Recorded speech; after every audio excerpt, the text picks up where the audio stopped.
What's up, everybody? Jed Johnson here from dieselcrew.com. Make sure to check out the site. Just put up a new post before I came out.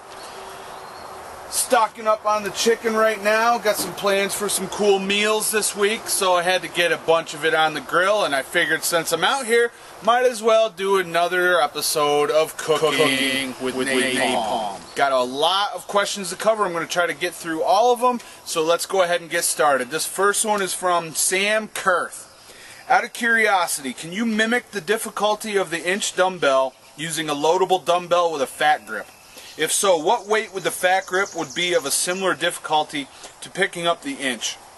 If you've got the blue fat grips, they're not going to match up very well. What you would want to use is the Fat Gripz Extremes, which are the orangish reddish ones. They're bigger, and they actually match the size of the inch dumbbell much more closely, so they're going to match the difficulty much more closely as well, as long as they fit tightly onto the dumbbell handle. As far as an estimate, for the weight you would want to pull on one of those versus the inch dumbbell, I would say it's probably somewhere between 160 and 180 pounds, and I leave that 20-pound gap there because I've never really trained on Fat Gripz Extremes on a loadable handle to see how much I can pull. Alright, but the inch dumbbell is 172 pounds, so it's going to be somewhere around there probably. Just remember, when you're lifting with that setup, you don't brace the weights against your wrists, or else it's going to make it much easier, and it's going to allow you to lift much more weight than you would if you just kept it level and kept your arm away from the weights. Cornball Production says, rows with an inch? That's sick, man. Thanks, brother. If you want to see the video that he's talking about, click the link that I got on the screen right now. Suck Your Bone says, I hope you will keep the new viewers. Your channel needs more recognition. Brother, I appreciate the comment. Thanks a lot for being a long-time viewer. What he's talking about is, I just got it's up to 400 subscribers now because of Elliot Hall sending me some of his subscribers my way, mentioning my name in his video. So Elliot, I really appreciate it, and again, I welcome all the new subscribers aboard. I look forward to having you on my channel for quite some time. Uzi, U-Z-Y-Y-Y-Y, says, hey, came from the Elliot video. My main query is, does the grip strength training put size on your forearms? Or to get purely size, do you have to alter it differently rather than purely for strength, as in more reps, frequency, etc.? The main answer there is you want to vary it up. Yes, grip training does increase your forearm size. It'll even make your hands thicker. But if forearm size is your main objective, you want to work strength and higher repetitions, as well as a variety of different movements. And I've actually got something coming out very soon called the Fierce Forearm Training Workout. It should be up in just like a matter of days, and I cover exactly that, how to build strong and bigger forearms. Taylor Shred says, hey Jed, what are your thoughts on wrist rollers? A bar with a rope tied to it. If you had to pick one or two exercises for grip training, what would they be? P.S. Loving your channel. Keep up the strong work. Awesome shit. Thanks a lot, Taylor Shred, for the comment and the questions, and I'm glad you're liking the channel. As far as the wrist roller, man, I got to tell you, I don't do much wrist roller. There's a wrist roller coming up at Grip Sport Nationals in June, so I've been working wrist roller. Other than that, I never touch the thing. It just has no point in my training at all. I don't suggest it very much for people in their training either, to be honest. As far as exercises for grip training, I would suggest thick bar training and block weights. And I've got videos on thick bar and block weights here on my channel. Yo, gotta flip that stuff. Can't be burning it, son. Alright, here we go. Catalysms says, does having a badass beard like this piece make you lift more weight? I say yes, brother. Without a doubt. Makes you lift more weight. Of course, it also helps to have proper programming, proper diet, proper hydration as well. Sean K.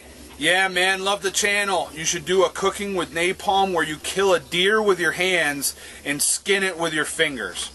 Man, I gotta tell you, I'm just not a big fan of venison. So you're probably not going to see a video where I kill a deer. Sorry. Hylian Blade says, I have a question for your next Cooking with Napalm video. I'm having trouble keeping hold of heavier weights when I'm deadlifting and my fingers just begin to give away. I have no problems lifting the weight.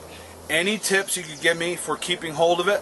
I've already started using the mixed grip, which is working, but I feel as though my grip strength could still be better. Thanks in advance.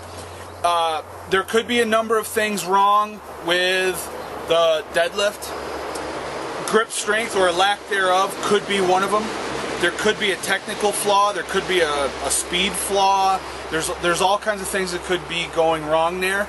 And this actually happens to be something that I plan on covering in one of my upcoming products this year.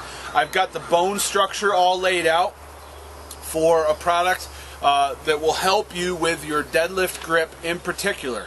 Up to this point, most of the stuff that I've put out has had to do with feats of strength and grip sport stuff, but because questions like this keep on rolling in all the time, I'm actually going to put together a product that's going to help you out. Alright? In the meantime, just think about doing double overhand lifts for as long as you can before going to a reverse grip, and stay away from the straps if you can. If you're in the habit of putting lifting straps on as soon as you get to the gym, or you're doing them on all your different pulling exercises, stop that. Wait until you get up near your 90% of your max before you put on your straps, and it should help you out. That's a way to get you started, but I'm going to cover more. There's much more to it in this product that I've got coming your way. And last question is another one from Taylor Shred. He says, should I train my grip every single day for maximum gains?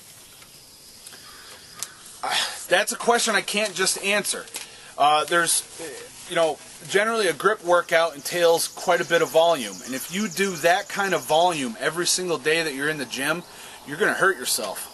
So I would say the absolute best way for me to help you is for us to get on the phone so that I can figure out what it is your goals are, what your recovery is, your current abilities, where you're at now, where you want to be, what you're working on. All that stuff, those are all variables that really need to be considered for me to give you a proper response.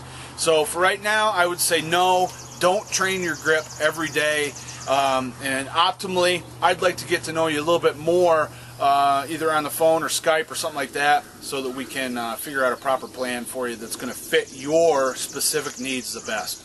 All right, thanks everybody. That's just questions from like the last 2 or 3 videos that I've uploaded. I've got so much more, so I plan on doing more videos, but don't stop yourself from leaving a comment with any questions that you might have, because I will eventually get to your question, even if I have to conduct a Cooking with Napalm show when I'm not actually cooking. Alright, in the meantime, until the next video, all the best in your training. Don't be afraid to hit the like button, share my video, and I welcome your comments. All the best in your training, guys. Take care.